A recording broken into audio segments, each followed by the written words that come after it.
Today, watching Parliament, I thought, what on earth is the voice supposed to do that you can't see with your own eyes is being done already? You think, the Prime Minister claims we've got to change our constitution to divide ourselves by race and create this voice, kind of Aboriginal-only Parliament. Also, Aborigines finally get a voice in our politics, finally get a say. But then, don't they have that already? Because let me show you what I saw today. First, there was Senator Jacinta Nampijinpa-Price, one of 11 Aborigines in our federal parliament, whacking the Northern Territory Labor government for failing to protect Aboriginal women and children from drunks and violence. The Northern Territory government's response to community cries was followed by neglect and inaction, all justified by accusations that alcohol restrictions were nothing more than race-based policy. Then I saw another Aboriginal senator, this one Labor, Malandiri McCarthy, tell Parliament the Albanese government has now forced the Northern Territory one to do the right thing. And behind her, you'll see, nodding away, yet another Aboriginal MP, Pat Dodson. And I have to say to the Senate that there has been enormous pressure applied. Did they do it too late? Have they been real slow? Well, I think we can all answer that. But they're doing it. Now, if that's how our federal parliament is acting already, tell me why we need another Aboriginal-only parliament as well. What's the trick here? Why do we need this voice that Labor wants when we already have Aboriginal politicians elected by Aborigines and others raising Aboriginal issues and getting changes that many Aborigines say they need? What's missing? And isn't this actually our aim? Having Aborigines exactly where they should be.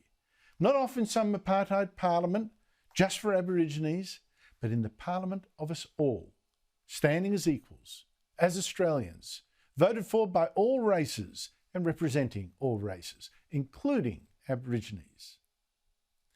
And don't be fooled, you know, because what our Labor is actually pushing us towards with this voice is apartheid. Now this voice, this kind of Aboriginal parliament, is wanted because it alone can do the one thing that all the other Aboriginal organisations and those Labor MPs you saw, and Jacinta Price, that they cannot. All the organisations we already have cannot do what Labor wants. They can't do the 30 Aboriginal land councils. They can't do it. Our 2,700 Aboriginal corporations, they can't do it. Our 70 big Aboriginal health and welfare organisations, they can't do it. Only the voice can become the parliament of a new Aboriginal nation in an apartheid Australia. That's the plan. Oh, no, it's just Labor. That's not, no. That's misinformation, you'll hear apologists say. Really? You see, it's not just ex-Green Senator Lydia Thorpe who wants Aboriginal sovereignty, Aboriginal nations, in fact, really. She quit the Greens this week to actually fight for what she calls black sovereignty. No, here's the Prime Minister himself talking last year to Aborigines at the Garma Festival and giving them the nod.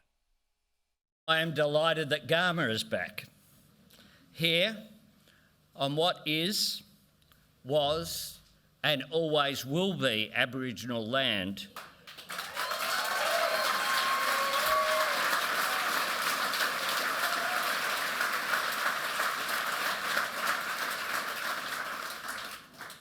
Today I reaffirm my government's solemn promise to implement the Uluru Statement from the Heart in full.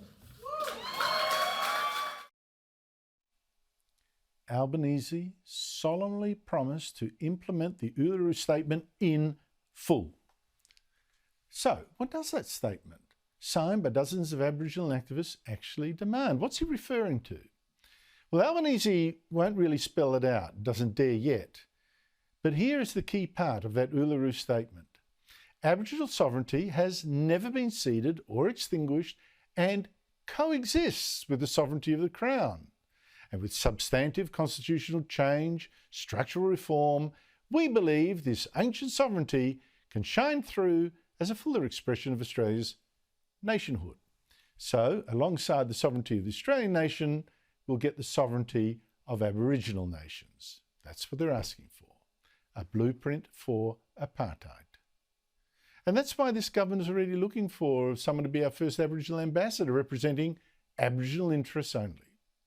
And again, I remind you of what Linda Burney, who's now an Indigenous Australians Minister, said in 2016 when I drove her to see one of the so-called Aboriginal nations already created in Australia, the Cairns-based Yidinji tribal nation. The so-called nations even appointed a Prime Minister, would you believe, and issues passes to visitors. Burney saw this apartheid and approved it.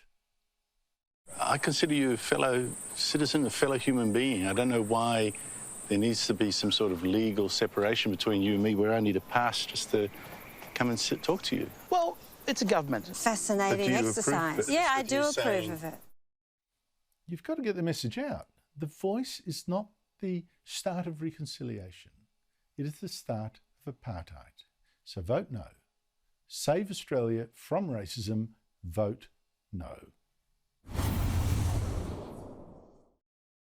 It was a victory today for opposition leader Peter Dutton. As I showed you last night, he threatened to vote against the bill to actually hold the referendum on this voice unless the government reversed its sinister decision not to send every household a pamphlet explaining both the yes case and the no case. So they had both sides. And we've sent those pamphlets out for referendums for 100 years now. But the Albanese government didn't want to do it this time. Now today, the Prime Minister did back down, but there's still one more fight there.